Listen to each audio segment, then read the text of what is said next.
Super papás, bienvenidos a un episodio más. El día de hoy, antes de empezar, quiero agradecerles a todos los que han compartido mi canal, mis redes sociales, los que me han recomendado, los que han hablado bien de mí. Les agradezco mucho porque estamos creciendo muchísimo. Ya somos somos más de 30,000 superpapás ya en Instagram, más de 80,000 en Facebook y en TikTok en cada uno. En YouTube estamos ya cerca de los 1,000. En Spotify empiezo ya a tener bastantes reproducciones todos los días. Y nada de eso sería posible sin ustedes, ¿no? Sin esos comentarios, sin esos likes, sin que compartieran mi contenido. Entonces, bueno, pues muchísimas gracias y les pido que lo sigan haciendo para que sigamos creciendo todavía más y que ganemos esta batalla por los valores familiares. Y hoy vamos a hablar del carácter y está muy relacionado a la sobreprotección. Voy a estar hablando constantemente de esas dos cosas y también de la autoestima, ¿no? Vemos que están conectados, uno lleva al otro, si te falta uno, te afecta en el otro. Entonces, son tres conceptos básicos en la paternidad y en la maternidad, ¿no? Hace poquito tuve la suerte de estar en la televisión platicando sobre la sobreprotección y todo lo que esto implica, ¿no? Desafortunadamente, eh, es un tema que vamos a hacer, ¿no? O sea, definitivamente el 99% de los padres de familia lo vamos a hacer porque entra mucho el criterio, ¿no? Cuándo sobreproteges, cuándo no. O sea, entran muchísimos factores que aplican a cada familia en determinado momento. Pero bueno, sí hay algunas reglas claras sobre cómo podemos ir evitando esta sobreprotección, que más adelante les voy a decir por qué es tan peligrosa, ¿no? Y bueno, la idea de este tema, de este episodio, viene porque alguna vez vi a Tony Nadal, el tío de Rafael Nadal, quien fue su entrenador, su formador, decir la siguiente frase: el talento se forma en la calma, el carácter en la tempestad. Es una frase de Goethe que plasma esto a la perfección, ¿no? O sea, para que una persona pueda construir su carácter, que pueda construir esa resiliencia, incluso que pueda construir una autoestima, necesita enfrentarse a la adversidad, necesita enfrentarse a esa tempestad que nos hace más fuertes, ¿no? Que nos empieza a hacer esta coraza y que nos prepara mejor para el mundo real, ¿no? Porque sinceramente, pues los que ya somos adultos sabemos que el mundo es brutal, o sea, puede llegar a ser brutal si no tenemos este carácter, si no tenemos esta autoestima, ¿no? Entonces es importantísimo que a los niños no les evitemos estas luchas que también hay en el mundo de los niños. Yo platico mucho sobre fútbol, ¿no? Ahí vemos que en el deporte es una gran herramienta donde se puede construir el carácter de los niños y también se puede destruir, ¿no? A través del deporte cuando se hace mal. Ahorita les voy a platicar un poquito más sobre eso. Pero bueno, quiero empezar con Tony Nadal, que es para mí uno de los mejores formadores que han existido. Él tiene un libro que les recomiendo mucho que se llama Todo se puede entrenar. Y en él platica de cómo fue entrenando a Rafa Nadal, ¿no? Lo que hizo diferente, lo que hacía diferente a Rafa Nadal cuando era niño. Y pues tiene anécdotas buenísimas, ¿no? Desde pues toda esa disciplina, toda esa exigencia que le pedía a Rafa siempre desde muy chico. Y también por el otro lado, Rafa, que pues tenía de cierta manera este carácter ya de fábrica, ¿no? Era un niño pues bastante resiliente, bastante trabajador.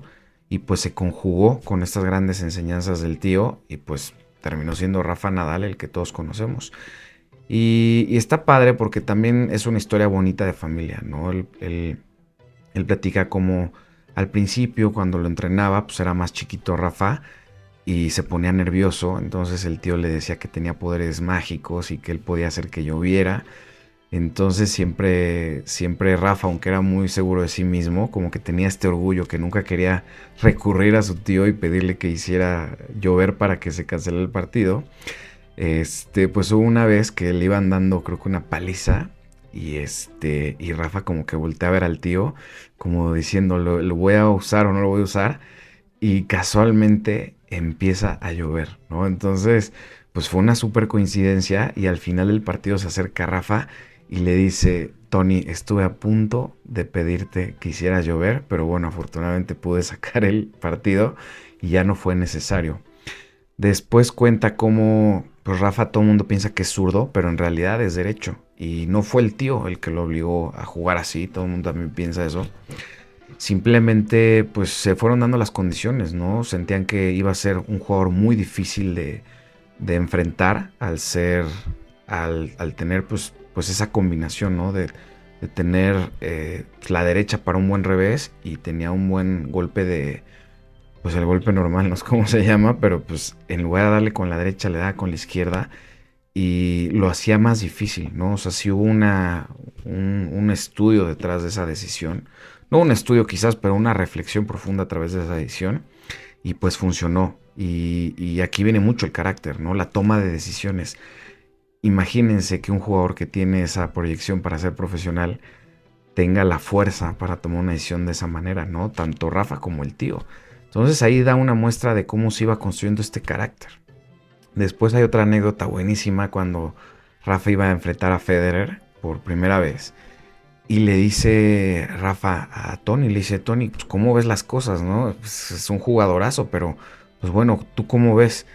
Y le dice, bueno, Rafa, pues Federer tiene un mejor saque que tú, tiene una mejor técnica que tú, le pega mucho mejor en todos los golpes y en general es un jugador muy superior a ti, ¿no? Entonces Rafa se queda como de, oye, o sea, gracias, ¿no? Tu sobrino soy yo. Y le reclama, le dice, oye, Tony, ¿por qué me dices eso? No, lejos de motivarme, pues pues me estás dando un bajón. Y Tony le dice algo que me dejó marcadísimo. Le dice, si yo te digo mentiras, tú vas a ir a enfrentarte a Federer como iguales. Prefiero decirte la verdad para que entiendas que aunque él es mejor, tú le puedes ganar jugando mejor que él ese día, ¿no? Y pues bueno, ya conocemos la historia de pues quizá la mayor rivalidad que ha existido en el deporte y fue gracias a eso, ¿no? Un peor jugador, con todo el respeto del mundo lo digo, pero le ganó muchísimas veces a un jugador que tenía un mejor saque, una mejor técnica, un mejor estilo. O sea, ¿cómo? A través del carácter. Y es algo que yo digo mucho en mi academia, ¿no? Definitivamente no siempre somos los mejores, pero estoy 100% convencido de que el fútbol no se trata de que el mejor le gane al peor. O sea, el fútbol nos da muchísimas sorpresas. Un equipo inferior le puede ganar a un equipo superior si se combina actitud, garra, el trabajo del entrenador, ¿no? La táctica. Realmente con carácter y con las cosas bien hechas, sí le puedes ganar a gente que es mejor que tú. Cuando esa gente pues no le echa las mismas ganas, no tiene el mismo carácter. Muchas veces vemos que la gente que tiene este don de que las cosas se les den fáciles en el deporte sobre todo, se vuelven, no quiero decir flojos, pero de cierta manera conformistas, ¿no? Siempre Nadal también tenía la broma de que él pensaba que Federer no entrenaba nunca. Y decía Nadal, yo me la vivo entrenando, apenas para llegar al nivel de Federer, y él ni siquiera tiene que entrenar, ¿no? Entonces, les recomiendo muchísimo ese libro. Les digo, está plagado de historias así de padres que le podemos inculcar a nuestros hijos. Y antes de terminar con el libro, también les platico otra que me dejó súper sorprendido. Rafa tenía una lesión en el pie que pues prácticamente le iba a impedir seguir con su carrera, ¿no? Él iba, no sé, quizás a la mitad de su carrera, estaba muy joven. Y le dice el doctor, oye, pues probablemente ya no vas a poder jugar tenis. Y Rafael Nadal, en lugar de decirle, de ponerse a llorar, de decir, estoy devastado, soy una víctima, no puedo creer mi suerte, le pregunta al doctor, oye, ¿puedo ser profesional de golf con esto?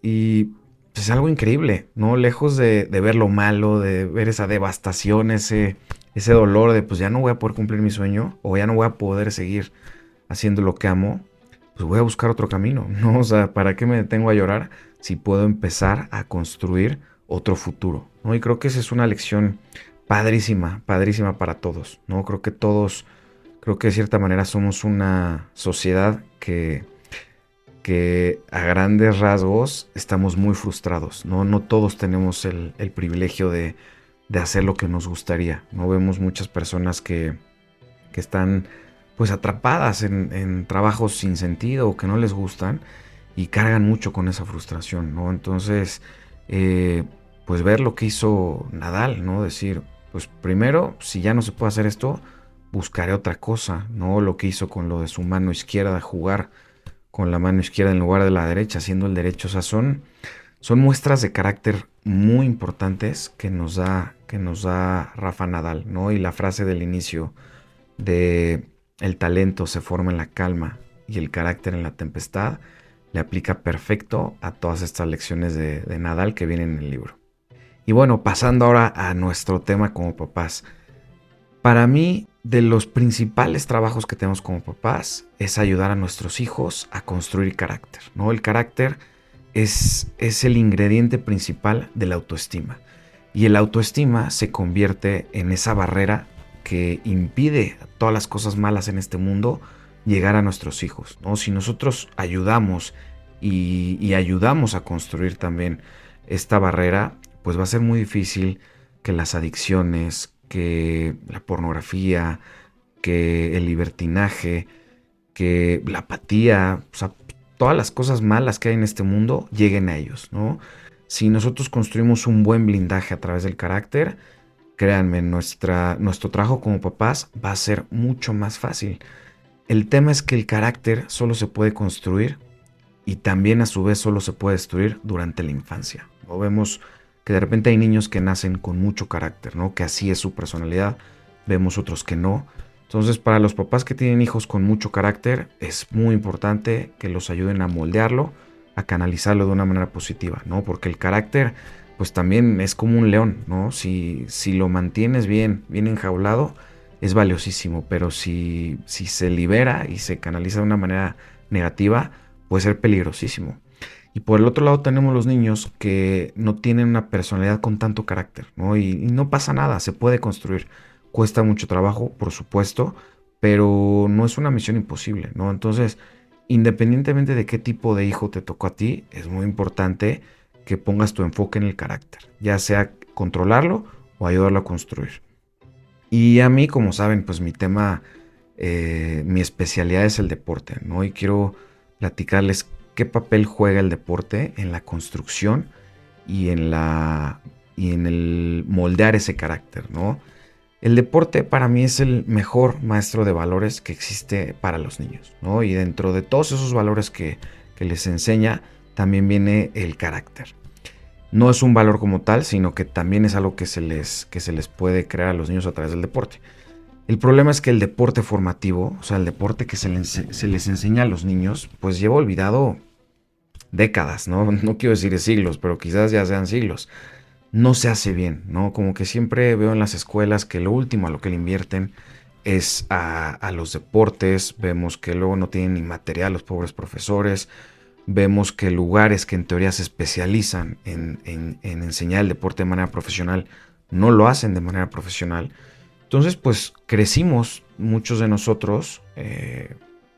Hablo de cuando fui niño, pues a mí me tocó vivirlo de primera mano, no solamente ahorita que lo veo en otras instituciones, sino que a mí me tocó de cierta manera ser una víctima de ese deporte mal hecho, ¿no? Y el deporte mal hecho es muy peligroso porque pues le destruye el carácter a los niños, les enseña mediocridad, apatía, prepotencia, soberbia. O sea, un niño que no respeta para empezar a su entrenador y a sus compañeros, está aprendiendo una terrible lección en la vida, que va a destruir su carácter. Un niño que no aprende a ser disciplinado, a ser dedicado, a ser puntual, va a sufrir mucho en esta vida. Y por el lado contrario, si el deporte se hace bien, si se hace de una manera profesional, pues le enseñas todo lo bueno a los niños. Respeto, dedicación, humildad, resiliencia, liderazgo, compañerismo, o sea, todos los valores humanos que un niño necesita aprender, lo puede aprender a través del deporte, ¿no? No solamente el fútbol, que es mi pasión, sino cualquier deporte. Cualquier deporte tiene sus diferentes matices. Yo siempre recomiendo, sobre todo para niños chiquitos, que hagan por lo menos dos deportes, ¿no? A mí no me gusta encasillar a los niños antes de los 12 años a un solo deporte. Pasa mucho con el fútbol, ¿no? Hay niños que se obsesionan con el fútbol y quieren fútbol todos los días. Y bueno, cada familia sabe si eso les aplica o no.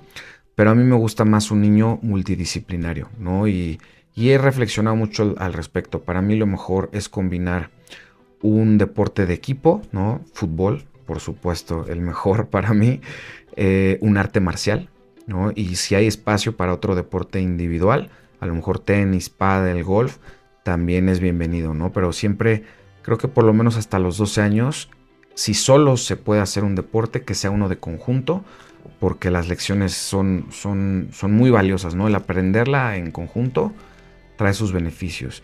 Y el segundo son las artes marciales, ¿no? Las artes marciales ya no deberían de ser opcionales, en especial para las niñas. Vivimos en un mundo donde la violencia está en cualquier momento puede tocar a tu puerta, en especial si eres una mujer. Entonces es indispensable que los niños sepan defenderse y que además sepan controlar sus emociones y sus impulsos. Sabemos que las artes marciales no vuelve a los niños violentos, al contrario, los ayuda a canalizar esa violencia natural que tenemos pues, todos los seres humanos y lo canaliza de una manera positiva, ¿no? Vemos que los niños que saben artes marciales desde chiquitos, yo hice box desde chiquito toda la vida y es mucho más fácil para nosotros controlar nuestro temperamento, o sea, llegar a 100 es muy difícil, que quieras llegar a los golpes se vuelve, pues ya es muy diferente cómo lo ves, ¿no? Como estás pegando y te están pegando, pues algunos días a la semana, pues ya entiendes lo tonto de agarrarte a golpes con alguien, ¿no? A cualquier edad.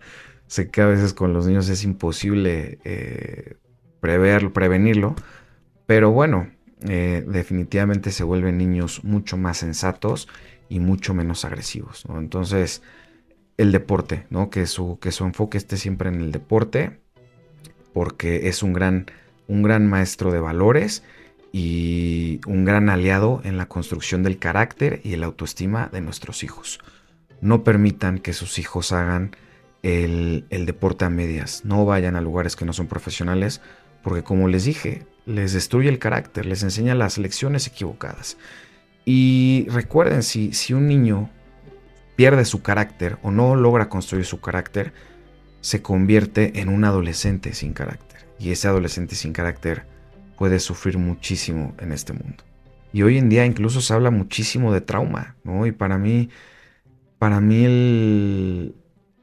el mayor trauma que puede tener un niño viene a través de la sobreprotección. Vemos cuántos adultos hoy en día no vemos que viven victimizados y que siempre están, es que tuve los peores papás, es que mi jefe no me quiere, es que mi esposa me trata mal. Viven completamente victimizados y es porque probablemente de niños tuvieron esa sobreprotección o no tuvieron esa formación en carácter y los vuelve adultos muy difíciles, ¿no? Creo que a todos les va a venir un nombre a la mente y son personas muy difíciles de tratar, son personas que viven otra realidad, viven una realidad en donde ellos son las víctimas de absolutamente todo. Se niegan a hacerse responsables de sus acciones, de sus errores. Entonces, pues es bastante claro en qué momento se convierten en adultos así o están destinados a convertirse en adultos así. Si a un niño no se le exige hacerse responsable de sus errores, hacerse responsable de sus decisiones, se va a convertir en un adulto que va a ser incapaz de hacerse responsable de sus errores y de sus decisiones. Y bueno, hace poquito, como les comenté, fui a hablar de la sobreprotección a Vive TV y les puse un video de un oso polar. Incluso también hice un reel, váyanlo a ver por ahí, en donde una mamá oso polar se le cae su bebé, ¿no? El bebé pues, se ve que está chiquito, no sabe nadar muy bien, y se cae a la orilla y se cae a la alberca llena de agua. Y la mamá se avienta luego, pero no lo carga, o sea, no lo carga, como que lo está motivando, está ahí acompañándolo, pero no lo ayuda para nada, y el pobre osito se está casi ahogando, y la mamá nada más lo está acompañando. Y ese es un ejemplo perfecto, ¿no? De cómo la naturaleza nos muestra lo que nosotros deberíamos hacer como padres. Nuestro trabajo como padres no es sobreproteger, es moldear a nuestros hijos, ponerles un buen ejemplo, ponerles límites. Eh, Hay muchísimas cosas que tenemos que hacer como papás, pero sobreproteger no es una de ellas. Y bueno, ¿cómo saber como papás si estás sobreprotegiendo? ¿No? Esa es la pregunta del millón. Como les dije, todos lo hacemos, ¿no? Yo aquí que les estoy hablando, les aseguro, también lo he hecho. Cometemos esos errores, a veces nos dejamos guiar más por el corazón que por la razón. Pero creo que si hacemos siempre ese ejercicio de antes de tomar una decisión, reflexionar si estamos siguiendo a nuestro corazón o a la razón, creo que vamos a evitarlo muchísimo, ¿no? Si de repente tomamos una decisión y nos sentimos incómodos al respecto, pues hay que replantearlo, ¿no? Siempre evitando hacerles un daño a nuestros hijos a través de la sobreprotección. Y para mí hay tres reglas esenciales, ¿no? Primero, no hagamos por nuestros hijos algo que podrían hacer por ellos mismos. Esa es la primera regla de la sobreprotección. No les recojan los platos, no les recojan los juguetes, no les tiendan la cama, enséñenlos a ser a su nivel, pero autosuficientes, que ellos sientan que participan, que son capaces de recoger su plato, que empiecen ellos a forjar ese carácter a través de la participación activa en casa, ¿no? Que los niños no sean solo un mueble que están pide y pide cosas, ¿no? Que también ellos tengan responsabilidades dentro de casa. La segunda regla, esta es importantísima. Nunca pidan para sus hijos un trato especial.